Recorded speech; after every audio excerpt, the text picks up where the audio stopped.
Dowran. He's from University of Oklahoma, and he will be presenting with the title of the talk to be phase and transmission-based quantum enhanced resonance sensing at the quantum Cramer Rao bound. So I'll let Javad take over from here. Hello, thanks Robinjit for the introduction, and thanks for the organizers for the opportunity.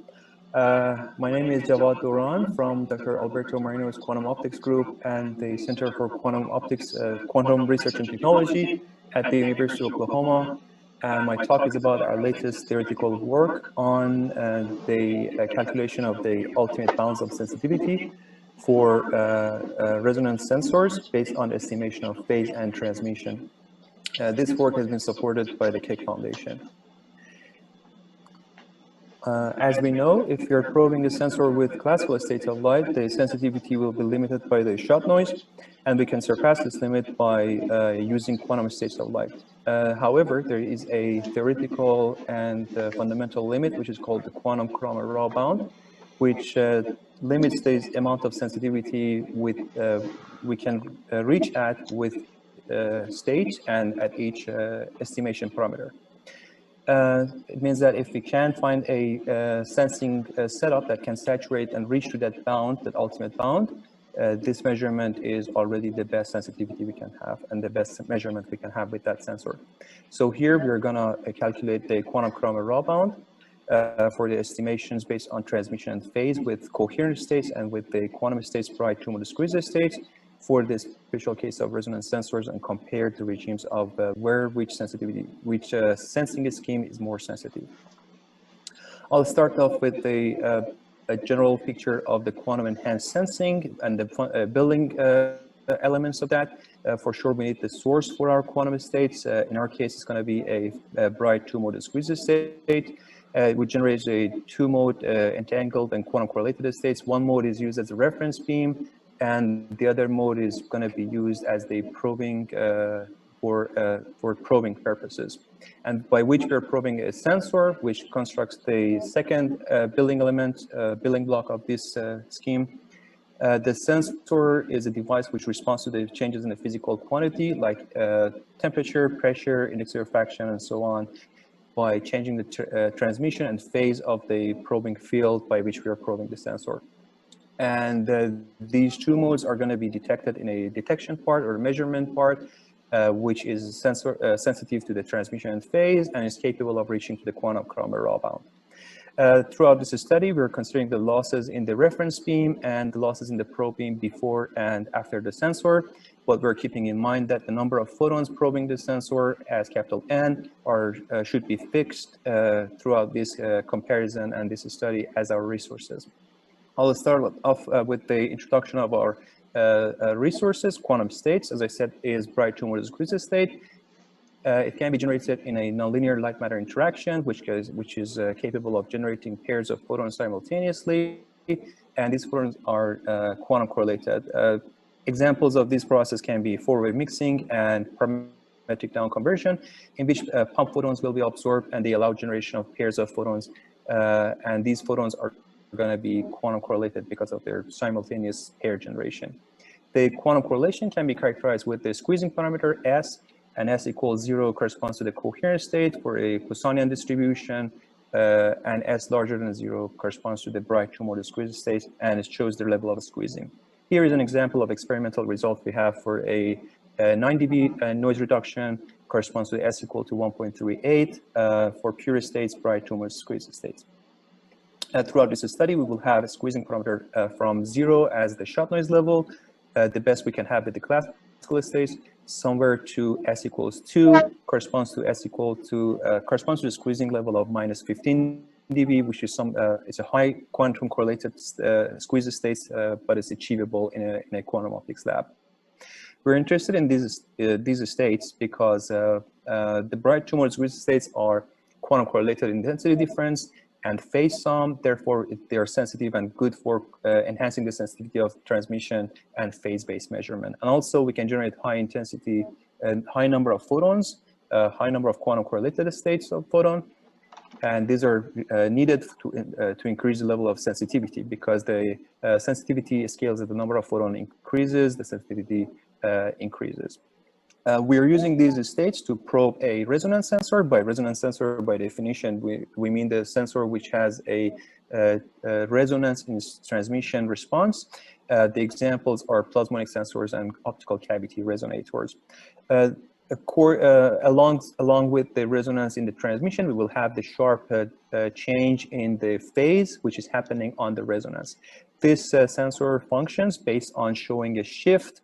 If a physical quantity changes in the proximity of this sensor, the whole spectrum will be shifted, and then we can estimate the shifts in the wavelengths by measurements on the phase or transmission of the light.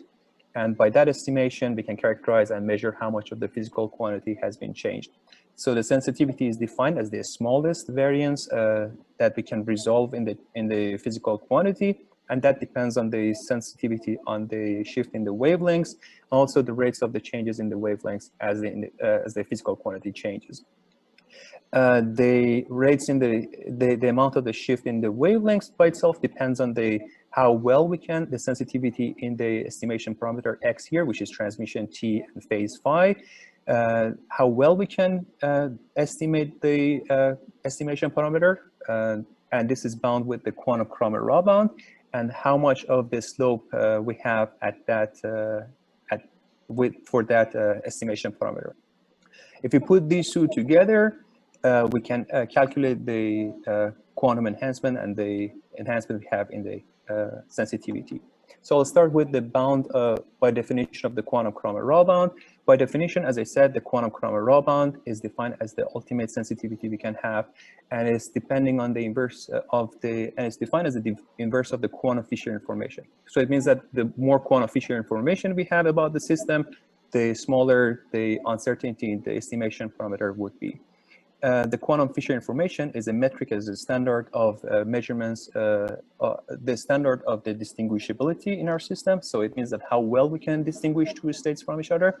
My colleague Timothy Woodworth has calculated the quantum Fisher information for estimating transmission phase, and the details can be found in this recently published arXiv paper.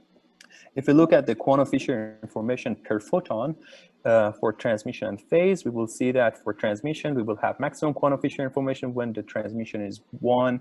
It means all the photons are counted, or 0 is no photon. There is no uncertainty in estimation of transmission. But for the phase, we will see that when we have all the photons counted, we have maximum quantum Fisher information for the phase. But if there is no photon, there's no transmission, there's no information about the phase. But this is not the whole picture. We have to have the quantum Fisher information in the estimation parameter as well as the slope. For the slope, we need to characterize the response of the sensor, and we are modeling the response of the sensor with the Lorentzian line shape. The Lorentzian here has been shifted to the center to have the resonance at 0, lambda prime 0, and is normalized with the full width half max or half width half max of the Lorentzian. With this definition, we can directly calculate the intensity transmission and the phase from such an equation, and therefore we can calculate the slopes. So putting the quantum Fisher information and the slopes together, we can characterize the shift in the wavelengths and also the effective quantum Fisher information. If we do so for the transmission, we will see that we have maximum quantum Fisher information or maximum sensitivity away from the resonance for S equals 0 and S equals 2. As the squeezing parameter increases, the amount of the sensitivity increases. We will see this away from the sensor, away from the center and the resonance, because on resonance, we have maximum quantum Fisher information when T is equal to 1 or 0, but at these 2 points, the slope is 0. So it's not a good point for measurement, and sensitivity is not good. So there should be an interplay between the maximum quantum Fisher information and the slope. That's why the maximum sensitivity happens away from the resonance. For the phase, on the other hand, we have maximum slope for the phase, dashed red line here. We have maximum slope on resonance and maximum quantum Fisher information at T equals 1. Therefore, the maximum quantum Fisher information and maximum sensitivity is happening on resonance. For S equals 0 and for S equals 2, it will increase. We have to mind the scale here that for the phase estimation, the sensitivity is like order of magnitude or 2 orders of magnitude larger compared to the transmission.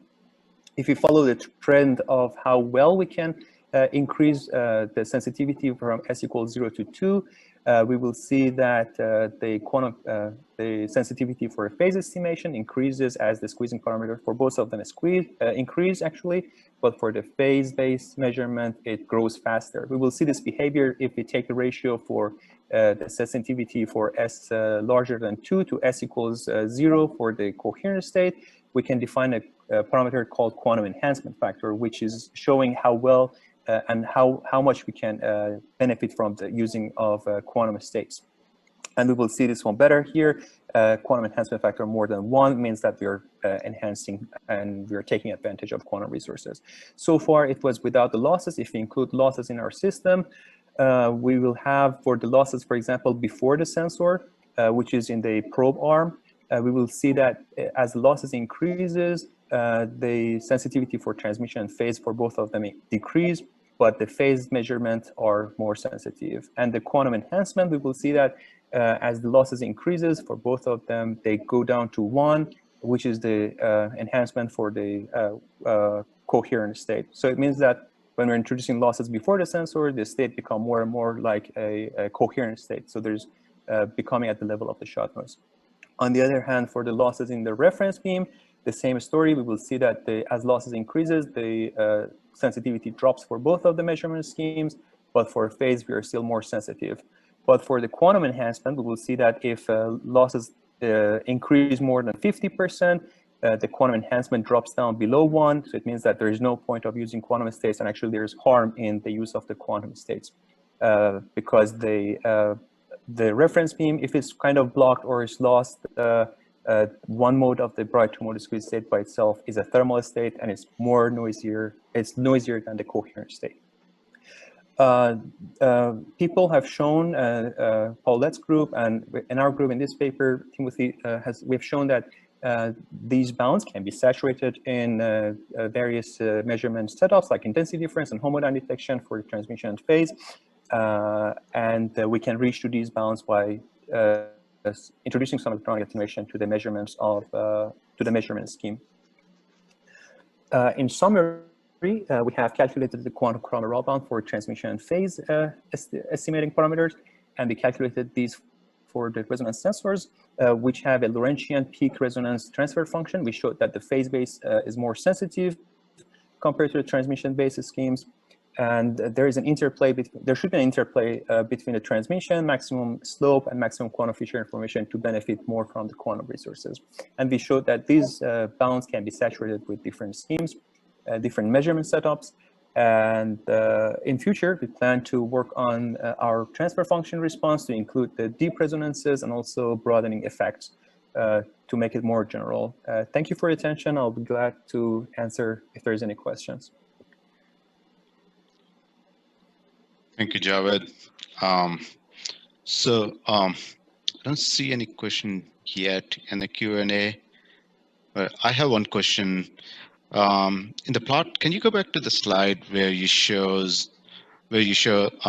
your squeezing? Is that? Oh, okay. It's when I was introducing this source. Yes. Yeah. So that I assume is the result from your lab. Correct.